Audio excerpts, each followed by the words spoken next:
Hello दोस्तों, find by D के channel में आपका फिर से स्वागत है। आज हम फिर से आपके लिए एक जोरदार दिमागी पहेली लेके आए हैं। दोस्तों, आज की पहेली एक माँ और उसके बेटे को लेके बनाई गई है। इस पहेली में 5 मर्डर होंगे और उनसे संबंधित आपसे 5 सवाल भी पूछे जाएंगे, जिनका आंसर आपको ही देना होगा। चलिए पहेली स्टार्ट करते हैं। एक नई कॉलोनी बनी थी। उसके अंदर बहुत से फ्लैट थे जो कि खाली थे। वो अभी बिके नहीं थे, इसलिए उनमें कोई भी नहीं रहता था। उस सोसाइटी में केवल 2 घरों में ही लोग रहते थे। एक घर में मैडम शालिनी और उनका बेटा अमन रहता था। शालिनी इस शहर में जॉब करने आई थी। उसका अमन के अलावा और कोई नहीं था। और दूसरे घर में मिस्टर श्यामलाल व उनकी वाइफ शांति रहती थी। उन दोनों की उम्र भी बहुत थी। उनको कोई संतान नहीं थी, इसलिए वो अक्सर फ्री टाइम में शालिनी के बेटे अमन के साथ बातचीत करते रहते थे। वो दोनों अमन के साथ काफी खुश रहते थे। एक दिन शाम के समय शालिनी ने मिस्टर श्यामलाल से कहा, श्यामलाल जी, इस कॉलोनी में केवल अपन दोनों ही रहते हैं और रात में यहाँ सुनसान हो जाता है। इस कारण रात में निकलने में डर लगता है। मैं चाहती हूँ इस सोसाइटी के प्रबंधक से बोलकर यहाँ एक सिक्योरिटी गार्ड लगवा दिया जाए, तो रात में डर का माहौल खत्म हो जाएगा। मिस्टर श्यामलाल बोले, आपने सही कहा मैडम, लेकिन इस कॉलोनी में केवल हम दोनों ही फैमिली रहती हैं और सोसाइटी मैनेजर का नियम है, अगर कॉलोनी में कोई 3 घरों में फैमिली रहने लगे तभी प्रबंधक यहाँ सिक्योरिटी गार्ड लगवाएंगे। इसलिए हमें यहाँ किसी और एक फैमिली का आने का इंतजार करना होगा। शालिनी समझ गई कि जब तक इस कॉलोनी में 3 फैमिली नहीं होंगी तब तक सिक्योरिटी गार्ड नहीं लगेगा। कुछ दिनों बाद रात के समय उस कॉलोनी में एक फैमिली रहने आ गई। उस फैमिली में राज व उसकी वाइफ किरण और उनकी बेटी खुशी थे। उनका घर शालिनी के घर के बगल में था, इसलिए अब तीनों मिलजुल के रहने लगे। उस सोसाइटी में अब 3 फैमिली हो चुकी थी, इसलिए अब शालिनी ने प्रबंधक से बोलकर उस जगह एक सिक्योरिटी गार्ड व गेट पर एक कैमरा लगवा दिया, जिससे कि कॉलोनी में आने व बाहर जाने वालों पर निगरानी रखी जा सके। अब तीनों फैमिली फ्री टाइम में मिलजुल के शाम के समय बातचीत किया करते थे। एक दिन राज बोला, हम लोग यहाँ नए आए हैं, हम लोगों को घर में काम करने के लिए एक बाई मेड चाहिए। श्यामलाल बोला, यहाँ पास में एक मेड रहती है चंदा। कुछ दिन पहले वो हमारे यहाँ काम करने आती थी, लेकिन उसके अंदर एक खराब आदत है। वो मौका पाकर अक्सर चोरी करती है, इसलिए हमने कुछ दिन पहले ही उसे काम से निकाल दिया। राज बोला, कोई बात नहीं, आप उसे बुलवा दो, हम अपने सामने उससे काम करवाएंगे, इससे वो चोरी नहीं कर पाएगी। श्यामलाल राज की बात मान गया और अगले दिन सुबह सुबह श्यामलाल चंदा को लेके आ गया। उसने राज से बात करवाकर चंदा को राज के घर पे काम पे लगवा दिया। अब पूरी सोसाइटी में दिन भर चहल पहल का माहौल बना रहता। दोनों बच्चे खाली टाइम में सिक्योरिटी गार्ड से बातचीत करते रहते और गार्डन में खेलते रहते। अब वहाँ कोई डर वाला माहौल नहीं था। सभी जगह दिन व रात में चहल पहल रहती थी। एक बार रात के समय सभी लोग गार्डन में बैठे बातचीत कर रहे थे। तभी किरण ने कहा, हम लोगों को यहाँ पर आके अच्छा लगा, यहाँ का माहौल अच्छा है, लेकिन हमारा एक ड्रीम है, अगर राज का प्रमोशन हो जाए तो हम इससे बड़ा घर खरीद सकें। अब आप सभी लोग अपना अपना ड्रीम बताओ। इस पर शालिनी बोली, मेरा ड्रीम है जिस दिन मुझे अच्छी जॉब मिल जाएगी मैं यहाँ से चली जाऊंगी। अब श्यामलाल बोला, हम लोगों को भी कोई संतान नहीं है, हमें शालिनी के बेटे अमन के साथ खेलना अच्छा लगता है। हम चाहते हैं अब हम कोई बच्चा गोद ले लें जो कि बड़े होकर हमारा सहारा बन सके। इन तीनों की बातें दूर से चंदा सुन रही थी। वो बोली, मैडम, हमारा भी एक सपना है कि हमारे पास बहुत सारा पैसा आ जाए। अब लास्ट में सिक्योरिटी गार्ड बोला, मैडम, मेरा भी एक बहुत छोटा सा ड्रीम है, मुझे इस महीने की पहली सैलरी मिलेगी, उससे मैं अपने लिए एक नया मोबाइल लूंगा। अब श्यामलाल बोला, पप्पू, तुम चिंता मत करो, तुम्हारा ड्रीम सबसे पहले पूरा हो जाएगा। इतना सुन के वहां बैठे सभी लोग हंसने लगे। अब एक दिन सुबह सुबह चंदा काम करने कॉलोनी आई। उसने दरवाजे पे देखा, पप्पू सिक्योरिटी गार्ड के हाथ में एक नया मोबाइल है। चंदा ने कहा, अरे वाह पप्पू, तुमने नया फोन ले लिया, अपना फोन मुझे बताओ, मैं भी ऐसा ही फोन लेके आऊंगी। पप्पू बोला, नहीं, मुझे पता है तुम काम करने के साथ साथ चोरी भी करती हो, मैं तुम्हें अपना मोबाइल नहीं दूंगा। अब ये सभी बातें दूर से श्यामलाल भी सुन रहा था। वो उन दोनों के पास आया और बोला, पप्पू, दिखा दो उसे अपना नया मोबाइल, अब ये चोरी नहीं करती। लेकिन चंदा गुस्सा हो गई और चिल्ला के बोली, मुझे नहीं देखना तेरा मोबाइल। इतना बोल के चंदा राज के घर काम करने चली गई। चंदा राज के घर जाके सफाई करने लगी और बड़बड़ाने लगी। तभी किरण ने पूछा, तुम गुस्से में क्यों हो? चंदा बोली, मैडम, पप्पू चौकीदार नया फ़ोन लेके आया है और मुझे दिखाने से मना कर दिया। कहता है कि मैं चोर हूँ। अब मैं उसे सबक सिखाऊंगी। अब जब रात में सभी लोग गार्डन में टहल रहे थे और पप्पू अपने मोबाइल से खेल रहा था, तभी चंदा रात से बोली, साहब, अगर ये रात में इसी तरह मोबाइल से खेलता रहा तो कोई भी चोर रात में घर में घुस के चोरी करके भाग सकता है। श्यामलाल ने चंदा की बात सुनी और चुपचाप से पप्पू के पास आ गया और उसके हाथ से मोबाइल फोन छीन लिया और उसमें कुछ करने लगा। पप्पू ने पूछा, साहब, आप मेरे मोबाइल में क्या कर रहे हो? श्यामलाल ने कहा, तुम्हारी छुट्टी किस दिन रहती है? पप्पू बोला, साहब, मेरी छुट्टी रविवार संडे के दिन रहती है। श्यामलाल ने पप्पू को उसका मोबाइल दे दिया और उससे बोला, अब तुम्हारा मोबाइल संडे को ऑन होगा। जब तक तुम मोबाइल नहीं दे सकते, अब ध्यान से यहाँ चौकीदारी करो जिससे बाहर का कोई भी आदमी अंदर ना आ सके, और संडे वाले दिन तुम्हारा मोबाइल अपने आप ऑन हो जाएगा। घर पर दिन भर मोबाइल देखते रहना, समझे? इतना बोल के श्यामलाल ने पप्पू का मोबाइल वापस कर दिया। अब सभी लोग फिर से बातचीत करने लगे। रात होने पे चंदा काम करने के बाद धीरे से श्यामलाल के घर के अंदर गई। अंदर श्यामलाल व उसकी वाइफ कमरे में बैठे थे। चंदा उनसे जाके बोली, साहब, आपने मुझे राज के यहाँ काम पे लगवा के बहुत अच्छा काम किया। मैं चाहती हूँ आप मुझे अपने यहाँ भी काम पे रख लो, जिससे मुझे और अधिक पैसा मिलेगा। श्यामलाल बोला, चंदा, हमारे घर में ज़्यादा काम नहीं है। इस घर में केवल हम दोनों रहते हैं और अपना काम कर सकते हैं। हम दोनों दिन में 2 या 3 बार कॉफ़ी पीते हैं और रात में केवल 1 बार खाना खाते हैं, और ये सभी काम हम कर सकते हैं। चंदा बोली, साहब, मुझे काम पे रख लो, मुझे पैसों की बहुत ज़रूरत है। मैं अच्छी तरह से कॉफ़ी बनाती हूँ। श्यामलाल बोला, ठीक है, कल से हमारे यहाँ काम पे आ जाना। इतना सुन के चंदा वहाँ से खुशी खुशी वापस चली गई। अगला दिन हुआ। सुबह सुबह पप्पू चौकीदार चिल्लाने लगा, मेरा फ़ोन खो गया, मेरा फ़ोन खो गया। आवाज़ सुन के कॉलोनी के सभी लोग अपने अपने घरों से बाहर निकल आए। श्यामलाल ने उससे पूछा, तुमने कल रात फ़ोन कहाँ रखा था? पप्पू, साहब, मैंने सुबह अपना फ़ोन इस कुर्सी पे रखकर टॉयलेट करने गया था। वापस आके देखा तो फ़ोन नहीं था। मुझे शक है मेरा फ़ोन इस चंदा ने चुरा लिया है। चंदा बोली, साहब, मैंने इसका फ़ोन नहीं चुराया। आप चाहो तो इस सीसीटीवी कैमरे में देख लो, मैंने फ़ोन नहीं चुराया। पप्पू बोला, साहब, इस सीसीटीवी कैमरे में केवल मेन गेट का फुटेज आता है और मेरी कुर्सी इधर रखी है, इसलिए कैमरे में दिखाई नहीं दे रहा कि फ़ोन किसने चुराया है। श्यामलाल बोला, कोई बात नहीं, तुम्हारा फ़ोन मिल जाएगा, तुम उसकी रिपोर्ट पुलिस स्टेशन में लिखवा दो। पप्पू बेचारा अब चुपचाप रह गया। अब शाम हुई, सभी लोग साथ में बैठे थे। तभी शालिनी बोली, आज आप सब लोगों को एक खुशखबरी देनी है। मेरी दूसरे शहर में अच्छी सैलरी पे जॉब लग गई है, इसलिए मैं और अमन, हम दोनों आज रात ही दूसरे शहर चले जाएंगे। और सारा सामान हमने पैक कर दिया है और पैकिंग वालों को फ़ोन भी कर दिया है। सारा सामान दूसरे शहर पैकिंग वाले आकर ले जाएंगे। आप सभी लोगों की बहुत याद आएगी। शालिनी की ये बात सुन के वहाँ सभी लोग भावुक हो गए और शालिनी से बातचीत करने लगे। और जैसे रात हुई, सभी लोग वापस अपने अपने घरों में चले गए। घर के अंदर श्यामलाल अपनी वाइफ से बोला, शालिनी आज जा रही है और उसके साथ अमन भी जा रहा है। अब हम लोगों का मन नहीं लगेगा। वाइफ बोली, चलो हम शालिनी से बात करके आते हैं। अब श्यामलाल और उसकी वाइफ दोनों शालिनी के घर के अंदर आ गए। उन्होंने देखा शालिनी ने सारा सामान पैक कर दिया है और जाने के लिए तैयार थी। श्यामलाल बोला, शालिनी, तुम यहाँ से मत जाओ, अमन के बिना हमारा मन नहीं लगेगा। अगर तुम्हें जाना है तो जाओ, लेकिन अमन को हमारे पास छोड़ जाओ।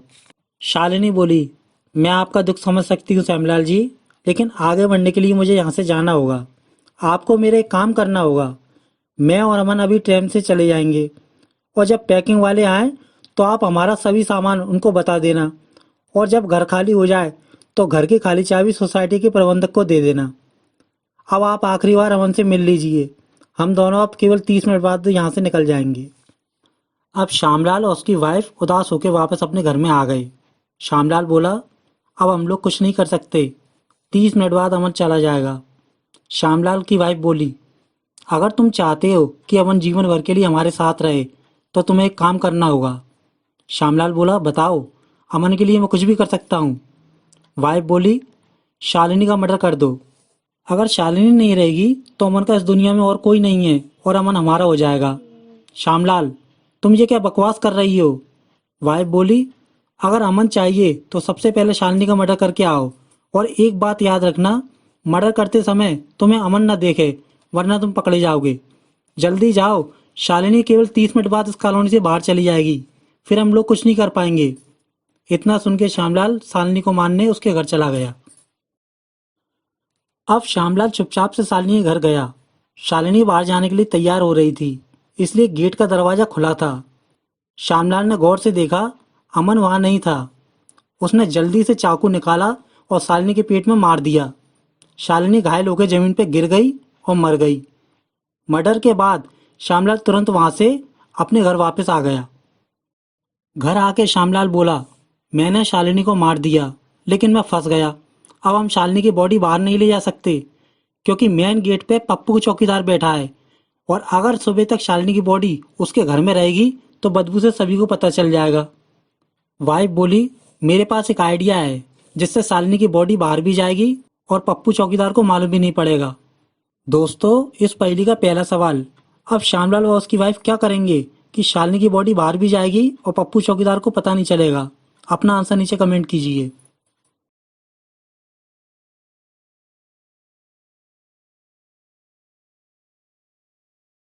वाइफ बोली, ध्यान से सुनो, शालिनी मर चुकी है, ये बात केवल मैं और तुम जानते हैं। शालिनी ने शाम के समय सबको बताया था कि वो आज रात ट्रेन से जाने वाली है और उसके घर पैकिंग वाले आने वाले हैं। तुम उसके घर जाकर उसकी बॉडी को सामान के साथ पैक कर दो। जब पैकिंग वाले आएंगे तो उसकी बॉडी को भी सामान समझ के ले जाएंगे। इस तरह शालिनी की बॉडी कॉलोनी से बाहर चली जाएगी और सभी लोग ये समझेंगे कि शालिनी अमन को लेकर ट्रेन से दूसरे शहर चली गई। श्यामलाल बोला, लेकिन अमन अपनी माँ को ढूंढता हुआ सभी लोगों को दिखेगा तो वो सब लोग क्या सोचेंगे?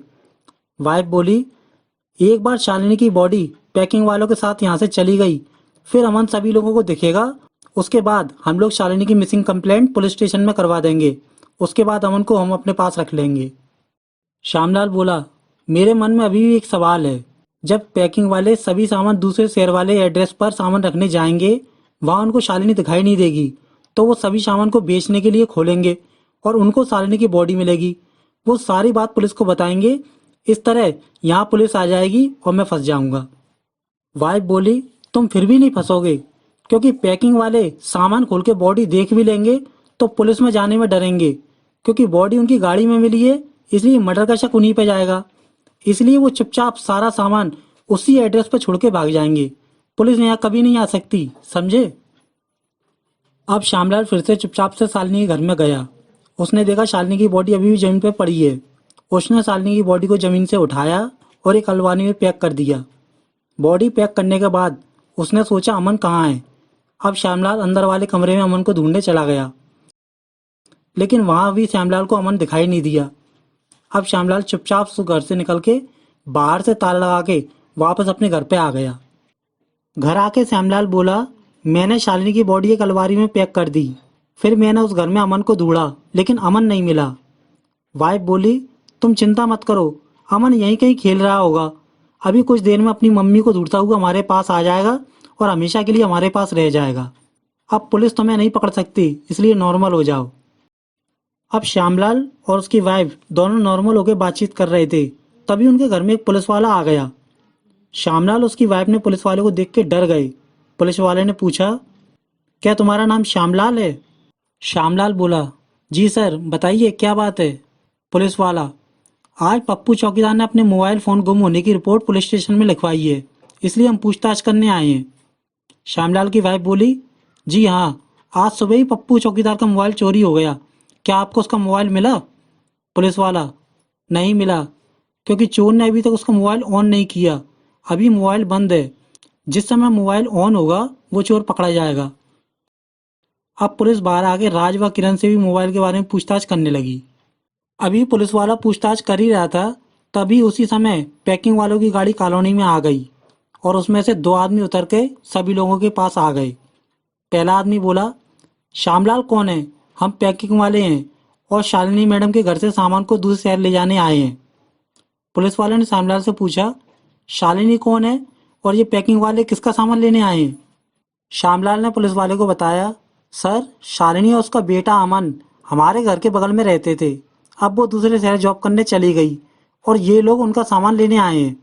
अब श्यामलाल पैकिंग वालों से बोला, मैं हूँ श्यामलाल, चलो मैं तुम्हें शालिनी का घर दिखाता हूँ। इतना बोल के श्यामलाल पैकिंग वालों को शालिनी का घर खोल के सामान दिखा दिया और सभी सामान को पैकिंग करने वालों से सावधानी पूर्वक गाड़ी में रखवा दिया। घर खाली होने के बाद श्यामलाल कमरे का ताला लगा के वहां से बाहर आ गया। श्यामलाल ने बाहर आके देखा पुलिस वाला चला गया। अब कुछ देर बाद पैकिंग वाले भी अपनी गाड़ी उठा के वहां से दूसरी शहर सामान रखने चले गए। श्यामलाल और उसकी वाइफ घर पे आ गए। श्यामलाल बोला, आज मैं पुलिस वाले को देख के डर गया, मुझे लगा पुलिस शालिनी के मर्डर में मुझे पकड़ने आई है। उसकी वाइफ बोली, ये सब बातें छोड़ो, पहले ये बताओ अमन कहाँ गया। श्यामलाल बोला, मुझे भी नहीं पता कि अमन कहाँ गया। मैंने शालिनी का सामान गाड़ी में रखवाया लेकिन उस घर में मुझे अमन दिखाई नहीं दिया। आखिर अमन गया कहाँ। उधर दोस्तों श्यामलाल की वाइफ ने जैसा सोचा था वही हुआ। पैकिंग वाले सारा सामान लेके दूसरे शहर एक सुनसान घर के पास पहुंचे और सारा सामान घर के एड्रेस पे उतार दिया, लेकिन उनको शालिनी दिखाई नहीं दी। अब भाड़े के पैसे मांगने के लिए उन्होंने तुरंत शालिनी को फ़ोन लगाया। उन्होंने देखा शालिनी के फ़ोन की आवाज़ वहां रखी अलमारी से आ रही है। उन दोनों ने अलमारी को खोला। उसके अंदर शालिनी की लाश रखी थी और उसका मोबाइल भी रखा हुआ था जिससे आवाज़ आ रही थी। अब पहला आदमी बोला, शालिनी का किसी ने मर्डर करके अलमारी में लाश रख दी। अब हमें जल्दी से यहाँ से भागना चाहिए वरना पुलिस इस मर्डर के लिए हमें जेल में डाल देगी। तभी दूसरा आदमी बोला, रुको बॉस, यहाँ से भागने से पहले सारा सामान इस मकान के अंदर रख दो, क्योंकि अगर सभी सामान खुला रहा तो सभी समझेंगे अभी अभी हम लोग इसे मार के यहाँ छोड़ गए। और सारा सामान अंदर रखने से इस बॉडी के बारे में कुछ दिन बाद सभी को मालूम पड़ेगा, फिर हम पर शक नहीं जाएगा। इसलिए सारा सामान अंदर रख दो, उसके बाद भाग चलते हैं। अब दोनों पैकिंग वालों ने शालिनी की बॉडी को फिर से अलमारी में पैक किया और सारा सामान उस सुनसान घर के अंदर रख दिया। उसके बाद अपनी गाड़ी उठा के वो दोनों वहां से चुपचाप भाग गए। अब इधर रात में श्यामलाल को किसी आदमी ने फोन लगा के कहा, मुझे पता है तुमने शालिनी को मार दिया, अगर बचना चाहते हो तो मुझे इस नंबर पर 1 लाख रुपए भेज दो वरना मैं पुलिस में चला जाऊंगा। श्यामलाल बोला, अब फिर से ये नई मुसीबत आ गई। पहली समस्या ये कि अमन कहाँ चला गया और दूसरी समस्या ये है कि किसी ने मुझे शालिनी के मर्डर करते देख लिया और अब वो मुझे ब्लैकमेल कर रहा है। वाइफ बोली, अमन कहाँ है ये मुझे नहीं पता, लेकिन मैं ये बता सकती हूँ कि तुम्हें कौन ब्लैकमेल कर रहा है। दोस्तों इस पहेली का दूसरा सवाल, अब श्यामलाल की वाइफ कैसे पता लगाएगी कि श्यामलाल को किसने ब्लैकमेल किया। अपना आंसर नीचे कमेंट कीजिए।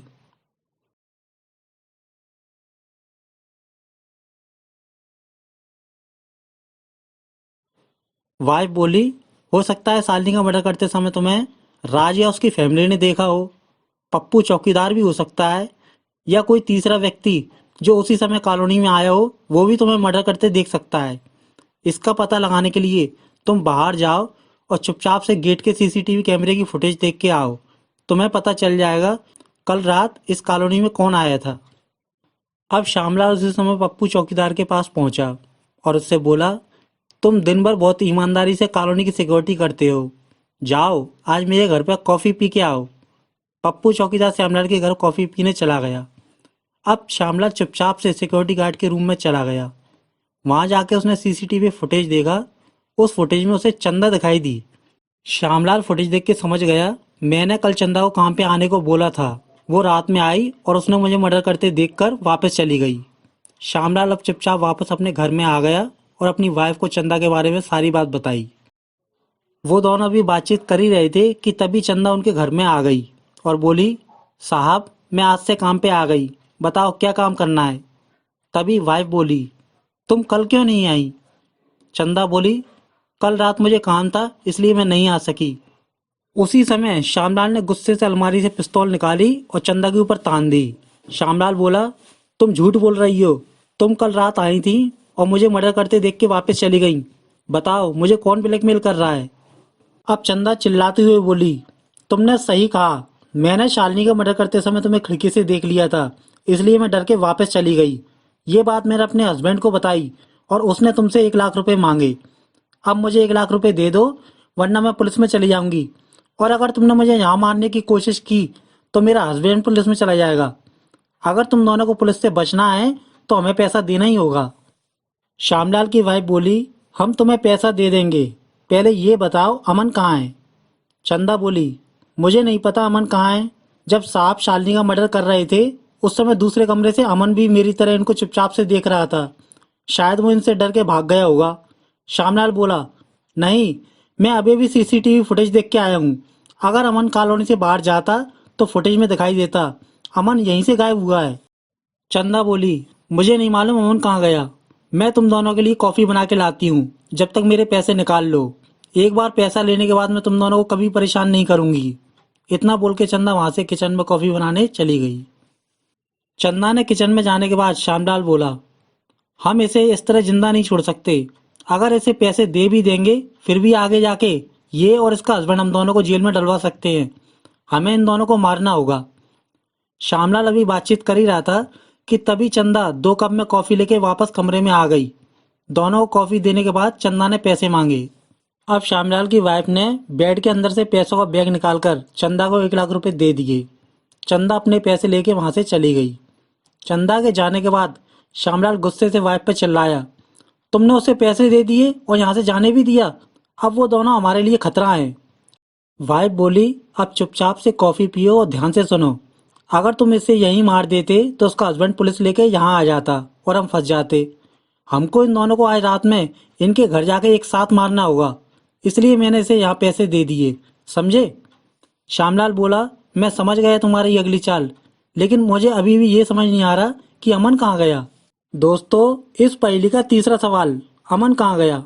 अगर आपको इसका आंसर पता है तो नीचे कमेंट कीजिए या कुछ देर का इंतजार कीजिए।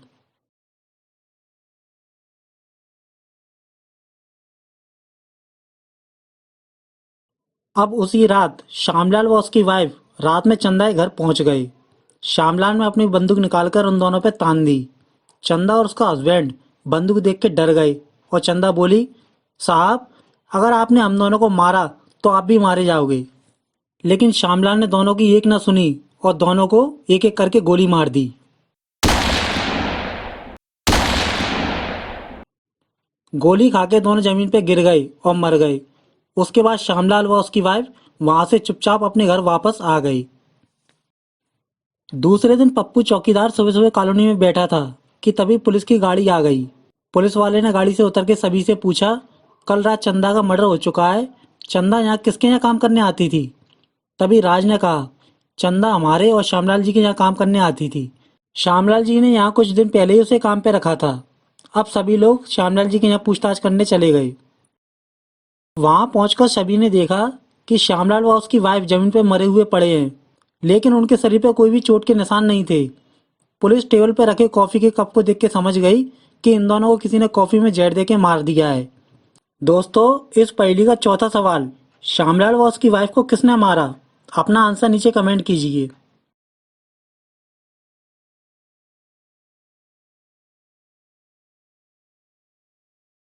आंसर, दोस्तों, चंदा जानती थी कि श्यामलाल अपनी पड़ोसी शालिनी को मार सकता है, तो पैसे देने के बाद उसे भी मार सकता है। इसीलिए उस रात चंदा जहर लेके श्यामलाल के घर गई थी। चंदा ने किचन में कॉफी बनाने के बाद वो जहर कॉफी की शीशी बर्तन में डाल दिया। चंदा जानती थी कि इन दोनों को कॉफी पीने की आदत है, इसलिए चंदा चाहती थी कि एक बार उसे पैसा मिल जाएगा, उसके बाद श्यामलाल व उसकी भाई जब भी कॉफी बनाएंगे उसे पी के वो दोनों मारे जाएंगे और किसी को इस बात का पता भी नहीं चलेगा। अब सभी लोग बाहर खड़े होकर बातचीत कर रहे थे। राज बोला, कुछ समय पहले इस कॉलोनी में बहुत खुशी का माहौल था, लेकिन अब इस कॉलोनी में रहने में भी डर लगता है। पप्पू चौकीदार पुलिस वाले से बोला, साहब, क्या आपको मेरा मोबाइल मिला। पुलिस वाले ने कहा, तुम्हारा मोबाइल अभी बंद है, जिस दिन तुम्हारा मोबाइल चोर ऑन कर लेगा उस दिन हम उसे पकड़ सकते हैं। दोस्तों, इस पहेली का पांचवा सवाल, पप्पू चौकीदार का मोबाइल किसने चोरी किया। अपना आंसर नीचे कमेंट कीजिए।